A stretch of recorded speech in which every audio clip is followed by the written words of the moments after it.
कहानी सुनने के क्रम में आज मैं आपके लिए कहानीकार प्रेमचंद की एक फिर प्रसिद्ध कहानी पूस की रात लेकर उपस्थित हुई हूँ। उम्मीद है आपको पसंद आएगी। हल्कू ने आकर स्त्री से कहा, सहना आया है, लाओ जो रुपए रखे हैं उसे दे दूँ, किसी तरह गला तो छूटे। मुन्नी झाड़ू लगा रही थी, पीछे फिर कर बोली, 3 ही तो रुपए हैं, दे दोगे तो कंबल कहाँ से आएगा? माघ पूस की रात हार में कैसे कटेगी? उससे कह दो फसल आने पर रुपए दे देंगे, अभी नहीं। हल्कू एक क्षण अनिश्चित दशा में खड़ा रहा। पूस सिर पर आ गया। कंबल के बिना हार में रात को वह किसी तरह नहीं सो सकता, मगर सहना मानेगा नहीं, घुड़कियाँ जमाएगा, गालियाँ देगा, बला से जाड़ों में मरेंगे, बला तो सिर से टल जाएगी। यह सोचता हुआ वह अपनी भारी भरकम डील डॉल लिए हुए, जो उसके हल्कू नाम को झूठा सिद्ध करती थी, अपनी पत्नी के समीप आ गया और खुशामद करके बोला, ला दे दे, गला तो छूटे, कंबल के लिए कोई दूसरा उपाय सोचूंगा। मुन्नी उसके पास से दूर हट गई और आंखें तरेरती हुई बोली, कर चुके दूसरा उपाय, जरा सुनूं कौन सा उपाय करोगे? कोई खैरात दे देगा कंबल? ना जाने कितनी बाकी है जो किसी तरह चुकने में ही नहीं आती।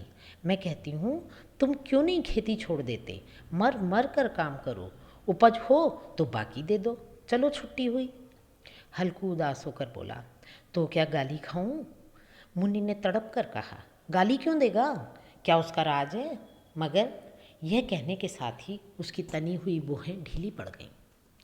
उसने जाकर आले पर से रुपए निकाले और लाकर हल्कू के हाथ पर रख दिए। फिर बोली, तुम छोड़ दो अब किसे खेती, मजदूरी में सुख से एक रोटी खाने को तो मिलेगी, किसी की धौंस तो ना सहनी पड़ेगी।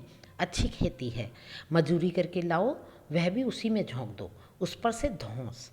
हल्कू ने रुपए लिए और इस तरह बाहर चला गया मानो उसका हृदय निकाल कर देने जा रहा है। उसने मजदूरी से एक एक पैसा काट कर 3 रुपए कंबल के लिए जमा किए थे, वे आज निकले जा रहे हैं। पूस की अंधेरी रात, आकाश पर तारे ठिठुरते हुए मालूम होते थे। हल्कू अपने खेत के किनारे ऊख के पत्तों की छतरी के नीचे बांस के खटोले पर अपनी पुरानी गाढ़े की चादर ओढ़े पड़ा कांप रहा था। खाट के नीचे उसका संगी कुत्ता जबरा पेट में मुंह डाले सर्दी से कूं कूं कर रहा था। 2 में से एक को भी नींद नहीं आती थी। हल्कू ने हाथ निकालकर जबरा की ठंडी पीठ सहलाते हुए कहा, कल से मत आना मेरे साथ, नहीं तो ठंडे हो जाओगे। यह पछुआ ना जाने कहाँ से बर्फ़ लिए आ रही है। उठूं फिर एक चिलम भरूं, किसी तरह रात तो कटे। 8 चिलम तो पी चुका।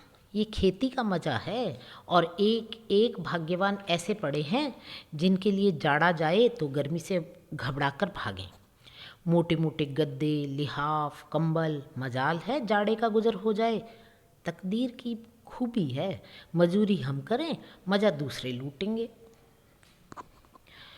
हल्कू उठा और गड्ढे में से जरा सी आग निकालकर उसने चिलम भरी।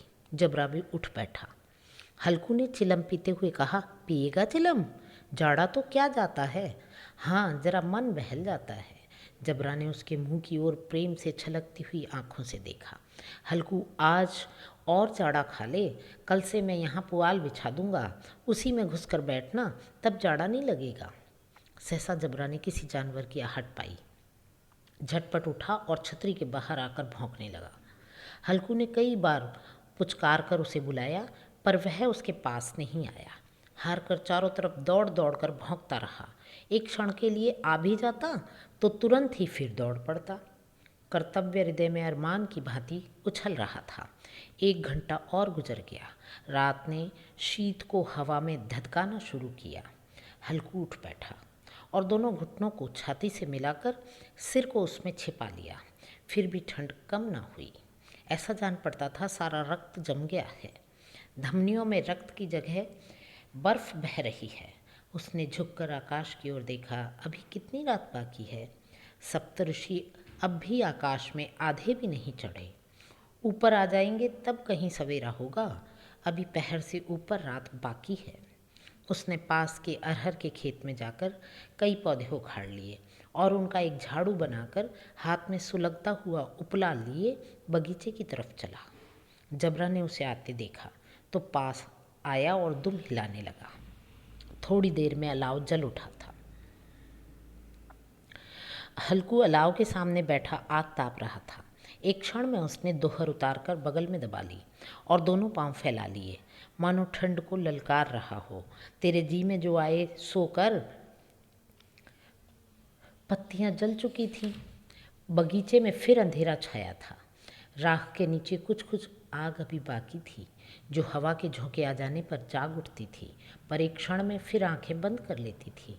हल्कू ने फिर चादर ओढ़ ली और गर्म राख के पास बैठा एक गीत गुनगुनाने लगा। उसके बदन में गर्मी आ गई थी। ज्यों-ज्यों सर्दी बढ़ती जाती थी, उसे आलस दबाए लेता था। जबरा जोर से भौंक कर खेत की ओर भागा। हल्कू को ऐसा मालूम हुआ कि जानवरों का एक झुंड उसके खेत में आया है। शायद नील गायों का झुंड था। उनके कूदने दौड़ने की आवाज़ें साफ कान में आ रही थीं। फिर ऐसा मालूम हुआ कि वे खेत में चर रही हैं। उनके चरने की आवाज़ चर चर सुनाई देने लगी। उसने दिल ही दिल में कहा, नहीं, जबरा के होते कोई जानवर खेत में नहीं आ सकता। नोच ही डाले, मुझे भ्रम हो रहा है। कहाँ, अब तो कुछ नहीं सुनाई देता। मुझे भी कैसा धोखा हुआ। उसने जोर से आवाज़ लगाई, जबरा जबरा। जबरा भौंकता रहा, उसके पास ना आया। फिर खेत में चरे जाने की आहट मिली। अब वह अपने को धोखा नहीं दे सका। उसे अपनी जगह से हिलना जहर लग रहा था। इस जाड़े पाले में खेत में जाना, जानवर के पीछे दौड़ना असूझ जान पड़ा। वह अपनी जगह से नहीं हिला। उसने जोर से आवाज़ लगाई, हौली हौली हौली। जबरा फिर भौंक उठा। जानवर खेत चर रहे थे। फसल तैयार है, कैसी अच्छी खेती थी, पर ये दुष्ट जानवर उसका सर्वनाश किए डालते हैं। हल्कू पक्का इरादा करके उठा और 2-3 कदम चला। एकाएक हवा का ऐसा ठंडा चुभने वाला बिच्छू के डंक का सा झोंका लगा कि वह फिर बुझते हुए अलाव के पास आ बैठा और राख को कुरेदकर अपनी ठंडी देह को गरमाने लगा। वह उसी राख के पास गर्म जमीन पर चादर ओढ़कर सो गया।